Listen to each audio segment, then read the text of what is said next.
So ಅವ್ರು ಹಾಕೋ ಡ್ರೆಸ್ಸನ್ನ ನಾವು ಹಾಕ್ಬಾರ್ದು, ಅವ್ರ ಹೇರ್ ಸ್ಟೈಲ್ ಥರ ನಾವಿರಬಾರ್ದು.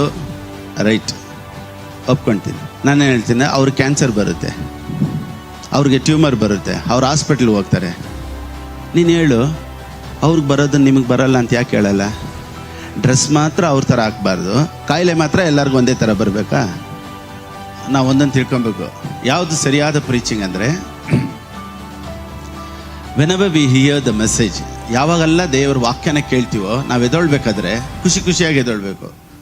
ಅಯ್ಯೋ ಏನಪ್ಪ ಇದೆಲ್ಲ ನಮ್ಮ ಕೈಲಿ ಆಗುತ್ತಾ, ನಾವೆಲ್ಲ ಯೋಗ್ಯರಾ ಅನ್ನೋ ಯೋಚನೆ ಯಾವುದಾದ್ರೂ ಒಂದು ಪ್ರೀಚಿಂಗ್ ತೊಗೊಂಬಂತು ಅಂದರೆ that is not the right preaching.